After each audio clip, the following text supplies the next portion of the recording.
Nagaa siriifaa baay'atu hordoftoota chaanaalii kootii ashamaa harka fuunee akkam jirtu nagaa keessanii ani nagaadha obboleettiin teessanii kunoo mana sana deemeen jira warroonni deeminaan jettanii siniin jedhaa gatiisaa sinii gaafachuuf mucaan kan keenya siniin jedheen ture jechaadha soofaallee hunda isaa yemiin kaan ala jira an ala jiru sanas immoo gatiisaas isin ilaala mucaa siniin jedheen jira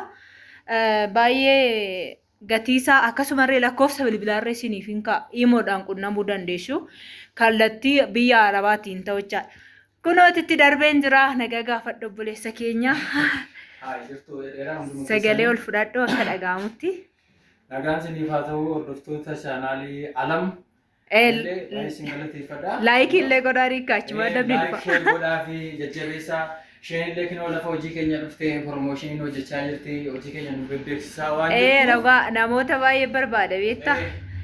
soofaa qabnaa kumsaaxanii siree kiichinii meeshaalee manaa barbaadan hundumaa waan hundasaa dhugaa rabbii bifa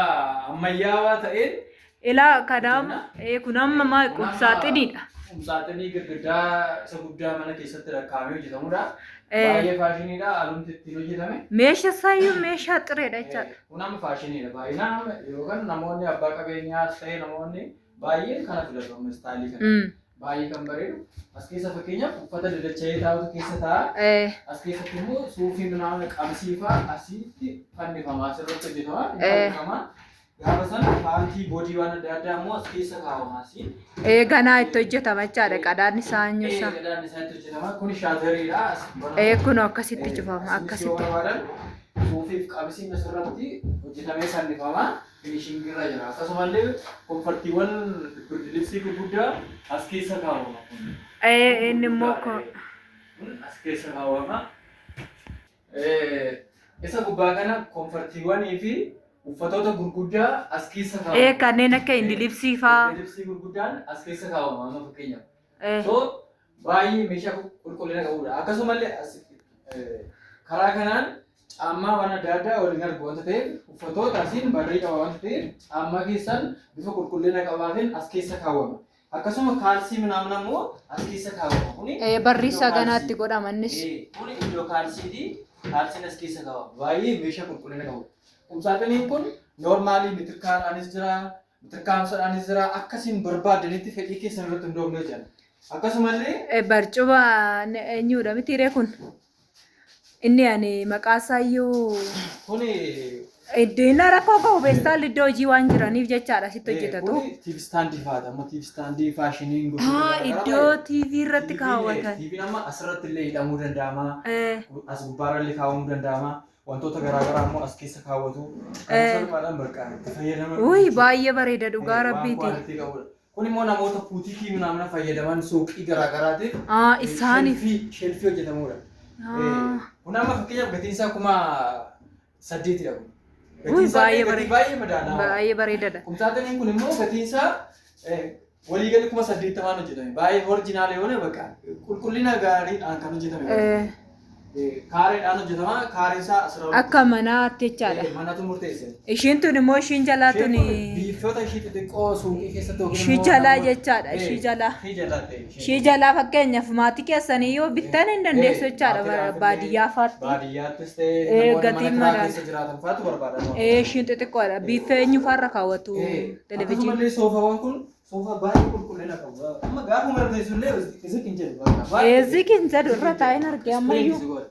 akkasuma gatiin isaallee soofaan kun gatii isaa gatii madaalawaa 38 gatiin isaa baay'ee giddu booda immoo nama wal qunnamtassanii walii galuu isaaniitu jechuu hin danda'amu walii galuu dandeessu 80 qabna kan 60 qabna kan 50 qabna akka fedhii namaatti hojjenna namni hundi wal qixa kunootiin kunis soofaa bareedaadha jechaadha soofaan kun illee akkasuma soofaa bareedaadha 40 hojjetama soofaa baay'ee qulqullina qabu istaayiliin isaa baay'ee bareeda kan ta'e sheeppi isaallee baay'ee bareeda inni sun immoo algaa mataa algaa ture ganaa hojjetaa jiru jechaadha algaa muruudha mucaa baay'ee mirxiidha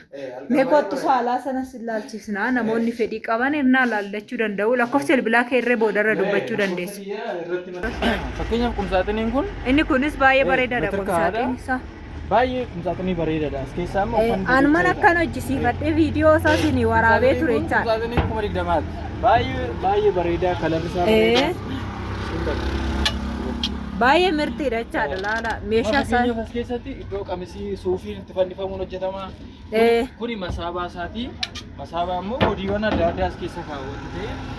kanatti. Kunoo laala hundumti isaatu mi'oonni isaa as jira jechaadha. Mi'oonni isaa hundi kan caammaati. Inni kun immoo kan caammaati kanaa hojjetamaa jira. Innaa sagalee wacaa waan jiruufi inni kun immoo barcuma kan nyaataa jechaadha. Kunoo laal garasitti sireefa hojjechaa jira jechaadha mucaan. Kun hundi isaa waddeessa qulqulluudha. Ganaa irratti hojjetama. Ganaa irratti hojjetama soofa. Dizaayinii isin barbaadaniin soofaa filattanii fakkeenyaaf isa itoo achi keessa jiru biyya sana jiru iyyuu filattanii kana fakkeenyaaf bakka nyaatatti xarapheessaa nyaataa isin hojjetu waan ta'eef sarratti hojjetama jechaadha. Ani waan hojjetee argeeffas hin jedhami coo goddanyaa kiyya tokko akkuma biyya Arabaatti giggoodhe waan isin filattan dizaayinii isin filattan hojjechuu fi dandeessa. Wanti hojjetamu hin jiru korner biifee kan kuma 30 jira kan kuma 25 jira. Amma akka humna ofiitti miti. Akka waan zamanaawi wanta jabina qabu garantii qaba bakka yoomiyyuu isaan jalaan. Keessanitti hojjetachuu dandeessu isin jedha ani immoo afaan naasa'u malee waan nan egerre kanaaf jechas. Akkasuma nu argachuu yoo barbaadan teessoon keenya bulchiinsa magaalaa Buraayyuu bakka isaan jedhetti geessu dandeessa. Aanaan keenya asuma mazgaajaa bukkeedha. Maramii naannoo maramii jechuudha. Humna ibsaa cinaa waajjira bishaanii kan geessu mana barumsa Oromiyaa bukkeetti argamna. Akkasuma lakkoofsi bilbilaa keenya Duwwaa 929 akkasuma Duwwaa 954 karaa telegiraamii karaa eemoo karaa feesbuukii keenya immoo irra deebii lakkoofsa kee laa'e isin akkatti itti galfattani Duwwaa 9 jettani. 25 jettanii galfattu itti memmarra deebiito. Duwwaa 929 49 72 90 akkasuma Duwwaa 954 86 87 jechuudhaan nu qunnamuu dandeessu. Karaa onlaayinii keenya karaa tiiktookii karaa feesbuukii karaa adda addaa kana argachuu dandeessu.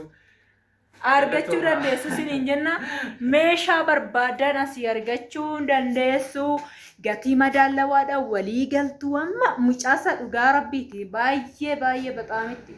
nama si caqacha amala yoo sidila hanma suuru basba biyya Arabaa sana sitti ergitanii kana na hojjetanii isuma sini hojjeta suba biyya Arabaa sana meeshaa sini gasheecha garuu amala wal qabannaan abeet siniin jechuun barbaada waan nu dhaggeeffattaniif galatoomaa laayik sheer godhaay warroonni siniin galle lakkoofsa bilbila kiyyaa waan qabdaniif keessan koottaadha dubbisaayii. Animmoo walasiin qunnamsiisa isin jala lakkoofsa bilbila isaarra inni dubbatee jira yeroo gaarii naaf qabaadha baay'ee sin jaaladha baay'ee turtii gaarii taa.